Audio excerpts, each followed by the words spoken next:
Hello and welcome to my top games of 2012 list. So, I have to put out a little disclaimer before I even start talking about my favorite games of the year. I have to say that these are just that, my favorite games of the year. The games that I played this year and really enjoyed.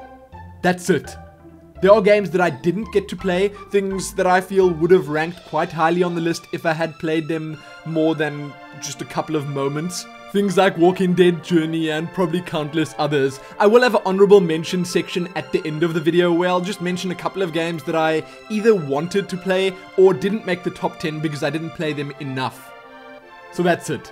Let's get started. I'm not going to be talking super extensively about each of these games, but I will give you a couple of links below, so if you want to read more about them, check that out. At number 10, a game that actually released last year, but I only got around to picking it up and playing it this year, and a game that could possibly have ranked a lot higher if I played more of it, Bastion. Every time I mention one of these games, I will give you a quick description of them, so that those that don't know what it is will know, and you will obviously see some footage of it in the background. Now, Bastion's an indie action role-playing game that was developed by Supergiant Games and published by Warner Brothers, and this game... man, you control a glorious adventurer by the name of the Kid, and pretty much every single thing you do in the game world is narrated. The narration of the game was done by Logan Cunningham, and I'm a big fan of this guy. He's actually involved in another one of my top 10 games you'll see in just a little bit, but that alone, just the voice, is enough for me to recommend this game to you. That's it. I have only played about an hour to an hour and a half of the game, and that was enough for me to say that this was one of the best games that I've played this year. Then other things like the music also obviously contribute to that. The game's music is amazing, and it's weird because I'm giving you strange reasons for me actually liking the game, but these are things that attract me to games. They really are. The look, the feel, the sound of the game, those are important. I didn't even get to play that far into the game, so I don't know much about the plot or what was happening there. I know that the calamity happened, which was a huge catastrophic event. It fractured the city of Caelondia, and then you have to try and find your way to the Bastion, which is where everyone was supposed to go in troubled times like this. Something like that at least. I really can't remember. The game is super cheap. That obviously also adds to the appeal, but as a lot of you know, I haven't really had that much time to play all the games that I want to play recently. This is, however, one that I will probably go back to at some point. So that's it. Bastion is my number 10. Let's move on to number 9, shall we? Dota 2. Dota 2 is an upcoming, as it hasn't actually released yet, action RTS or MOBA, multiplayer online battle arena by Valve, and it is the sequel to the very popular Defense of the Ancients for Warcraft 3. I spent a whole lot of time playing Dota 2 while it was in closed beta, and I played a couple of times since it went into open-ish beta, but the second I got a CD key for Helene and we started playing it together, it was just that much more fun. It's so cool being able to lane with someone that you know, or someone in the same room as you for that matter. That helps a lot, and we just have such a great time playing it. Win or lose, it's always a ton of fun. We obviously try all the heroes out that we can, we try different combos out that we can think of, and that is one of the really cool things. All the options you have in Dota 2, it really gives you a lot of freedom and you can do whatever you want. Sure, you may be called a noob often, sure people will rage at you, but that doesn't matter. You just ignore them, play the game you want, and have fun while doing so. Dota 2 really is amazing. The game is incredibly polished. There are seasonal events like there are in Team Fortress 2. There's a great progression system. You can pick items up in the game. You can even buy stuff from the store if that's your thing. And once the game actually launches, it will be free to play. So that's a plus as well. Number 8.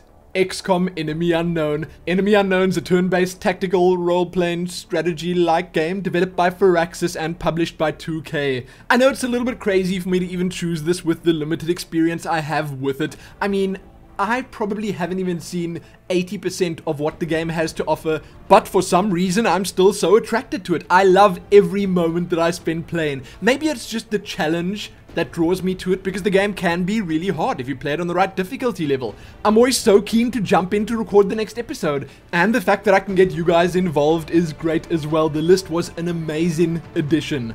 It really was. I think if I had played the game more, it probably would have been ranked higher, but hey, this is still a pretty good spot on my list. I guess I've also just been craving the turn-based combat because that is something that I miss from my childhood. There were so many really great turn-based games back then, and nowadays, not so much. So this is a welcome breath of fresh air. I know it's a lot different than the original XCOM games, but it's still a ton of fun. Now moving on to number 7, the game that I hinted at before, Primordia. Primordia is a point-and-click indie adventure game by Wormwood Studios and Wadget Eye Games. Although I didn't finish the game itself, I did play a whole lot more than I played in the adventure-worthy episode, so what you saw me playing there wasn't it. I got a lot further, and I felt that the main thing that made me choose this game for my list was the feeling that it gave you, the setting, the amazing graphic style they used, the old school point and click nature of the game, the puzzles and stuff were a ton of fun, the voiceover work which I was talking about before.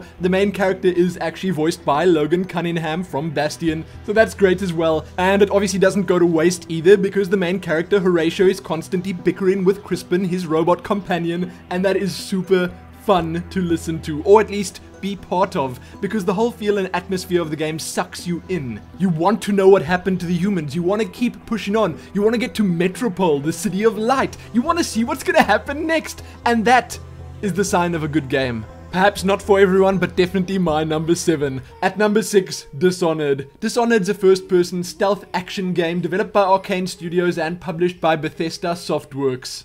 I'm gonna say right off the bat that I wanted to give this one a higher ranking. I would have actually put this at number 2 or 3 and then moved the rest down a bump, but I haven't actually finished the game yet, I haven't experienced all it has to offer yet, and you may say, well, Lumin? Then it would anyway just get a higher ranking, but I don't know that. I don't know if it'll get a higher ranking. Maybe the game stays at the same pace all the way through. Maybe the missions aren't much different as you progress. Who knows? Perhaps the character development and the plot isn't that great from this point on. I can't say yet, but what I can say is that I've had such a blast playing thus far. Purely from a gameplay standpoint, this game just does stealth right. It feels so solid, so fast, so fluid. It's everything I want from a stealth game. The game always gives you choices. Sure, there aren't endless choices, but there are a good bunch of ways you can complete every mission. There are a good bunch of ways to deal with all your enemies. There are tons of areas to explore, tons of side quests to do. The list goes on and on. The little bit of the plot that I've seen thus far is interesting. The setting is amazing. I love that steampunk feel, the grim nature of the city of Dunwall. It's really cool and it's definitely up my alley, and that is why I put this game at number 6. Again, though, I do feel that this one could have been higher up. Next, let's have a look at number 5. Mass Effect 3. Mass Effect 3 is an action role-playing game developed by BioWare and published by Electronic Arts. It is obviously the third game in the Mass Effect series. So a lot of people have probably already forgotten about Mass Effect 3 because it released all the way at the start of the year, but I honestly loved it. The story was great. I played it with the extended cut when I did play it through the first time, so I didn't get to see the iffy ending that everyone was complaining about so much. In my opinion, the whole thing was great.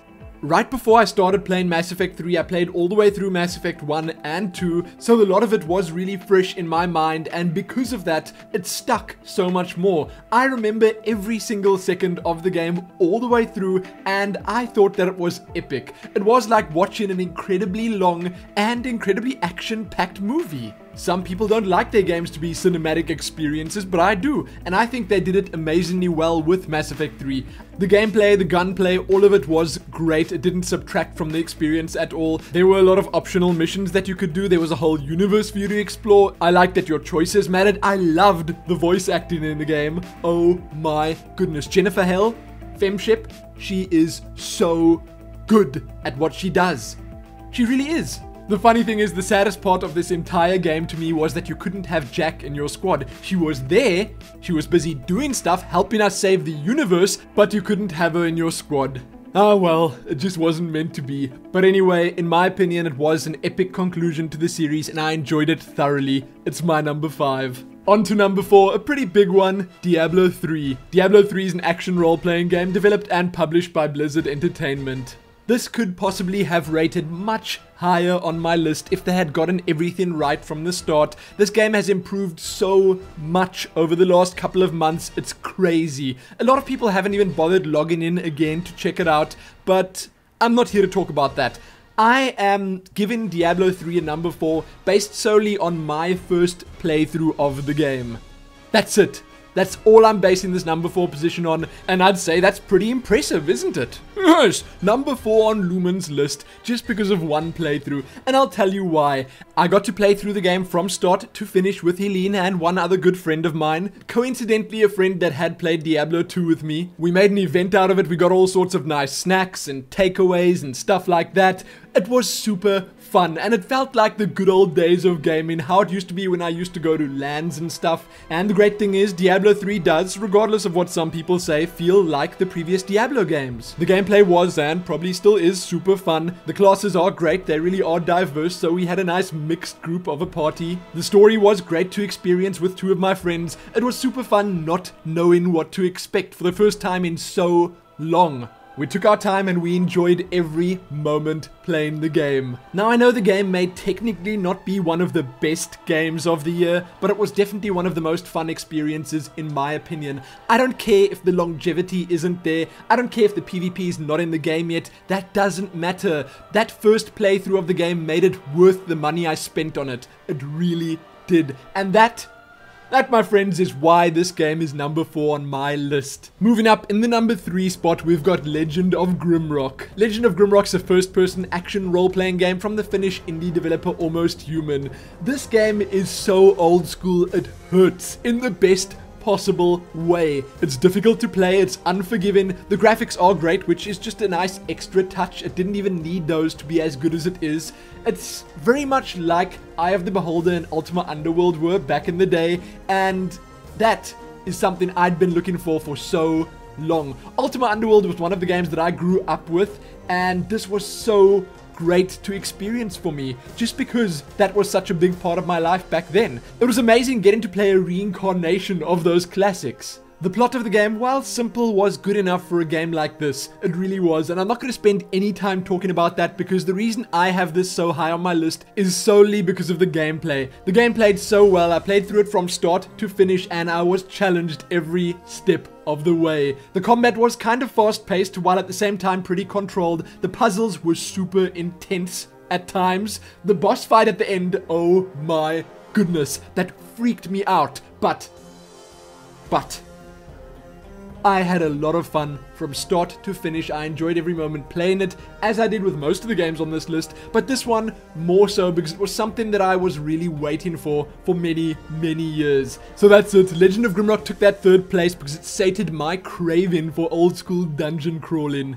At number 2, we've got FTL Faster Than Light. FTL is a top-down roguelike strategy game by Subset Games that was actually kickstarted and released back in September. The idea of the game is super simple. You command a spaceship, you need to deliver a message to the Federation while the rebels are chasing you through a whole lot of space. The game's very random, it's very difficult, there are lots of different ships to choose from, there are a whole bunch of different crew members you can get, tons of different weapons, it's a roguelike, it's in space, the graphics are great, the music's amazing, it's really cheap. What more could you want? What more could you want? You can just pick the game up at any time, play it for a little bit, probably die, and then start again later, and that's the fun of it. The starting over the whole time is what makes it so fun. Every time you play through this game, or even just play a little bit, it's gonna be so different from the last time you played. I really can't say enough good about this game. The only thing that I think could make something like this better is if I could play it on an iPad or an iPhone. That's it. If they could port this over to iOS, I'd be so happy. Regardless, FTL is well worth your time. If you haven't checked it out yet, do so, and do it now. That is obviously also why it's my number 2. Now, we're gonna move on to number 1, but first, a quick recap. At number 10, I had Bastion. At 9, Dota 2. Number 8 was XCOM Enemy Unknown. Number 7, Primordia. At number 6, Dishonored. Number 5, Mass Effect 3. Number 4, Diablo 3. Number 3, Legend of Grimrock. And then at number 2, FTL Faster Than Light. Now the one game that I enjoyed playing the most in 2012, Guild Wars 2. I know I really don't have to tell you what Guild Wars 2 is, but it's a massively multiplayer online role-playing game developed by ArenaNet and published by NC Soft. From the first moment I started playing Guild Wars 2 back in the closed beta, I knew that this game was going to change my life for the better. I was kind of burnt out on MMOs. I had played WoW for a really long time, and Guild Wars 2 came along and did everything differently. It sort of gave me a chance. It gave me the opportunity to do things the way I wanted to do them in a game. I could play it the way I wanted to play it. There were a whole lot of choices when it came to character creation, the race, the class, the lot of it. I don't know, from the very start it just felt like it was much more free than other MMOs that I'd played before it, and that was a big deal to me. That's what attracted me to the game, and that's what kept me coming back to it. I have since release put something like 300 hours into my first character, my very first character that I only just got to level 80, and the amount of stuff that I've done with that one character alone in this single, I suppose I could call it, playthrough of the game is intense, and what I've done so far is the tiniest fraction of what they have to offer in the game. I mean, I've explored countless areas, slain countless foes, done so many jump-in puzzles. I've gone on grand adventures with guildmates, with friends, with random people that I only just met in the game then and there, and every step of the way I was having a great time. And this is only on my Asuran Engineer. There are other classes for me to try out, there are other races, there are lots of areas that I haven't been to. The game is huge, and that is what makes it so great to me. The fact that there's always more to see, the fact that you can do what you want when you want, and then I guess the fact that ArenaNet love us so much and keep giving us so much great content for the game for free. I must add, we're not paying that subscription, we're not giving them any money after the initial purchase of the game, so that's amazing. I could sit here all day long talking about Guild Wars, and I don't think I have to. I think I'm preaching to the choir here, so if you want to know more about the game, check my playlist out, but that's it. This is the game that I've spent the most time on in 2012, and for good reason. I love the gameplay, I love the world, I love the players playing the game with me, I love the lot of it. And that is why it gets the #1 spot on my top games of 2012 list. Phew! Well, that's my list. Now a couple of honorable mentions. A couple of games that I think could have been on my list if I had got more time to play them, or I guess if I got time to play them at all. But here we go. The first one, Wake in Mars. I love the idea of this game more than anything. The idea that you had to create instead of destroy was refreshing to me, and I enjoyed the time that I spent with it. I did, however, not finish the game. Then another game that I wanted to play more of is Sleeping Dogs. It feels a lot like GTA, but more compact. And in my opinion, the story is much more interesting. I mean, come on, is there anyone out there that doesn't enjoy an Asian gangster story? Seriously now. But next, Torchlight 2. Now, I didn't play quite as much Torchlight 2 as most people out there, and this was mainly because of Diablo 3. I was out action RPG'd. I had enough by the time Torchlight 2 came out, and I feel that I definitely missed out. There seems to be a lot more that you can do with your character in Torchlight 2 than you could in Diablo 3, and the game itself just feels really solid. Borderlands 2 is another game that I really feel would have featured on my list if I had someone to play it with, and I don't mean someone to play it with online. I mean, if Helene had owned the game as well, then I probably would have spent a lot of time playing it together with her. I'm sure the story isn't all that great, but shooting stuff with a good friend, that's fun.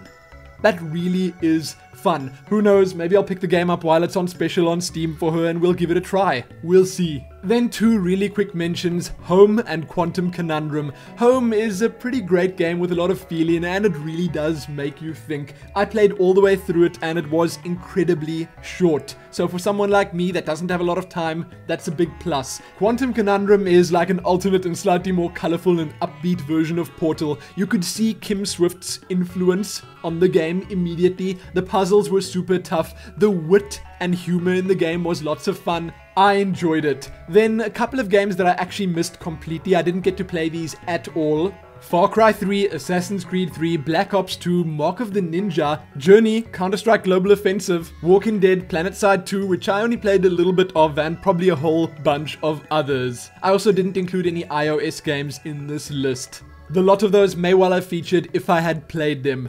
I'm done. Those are all the games that I could think of. I may have missed a couple, but that's just too bad. I would very much like it if you guys could tell me what your top games of the year were. You don't have to give me your top 10. You could perhaps give me your top 3 or top 5 or something like that. You could even just tell me what you thought of my top 10.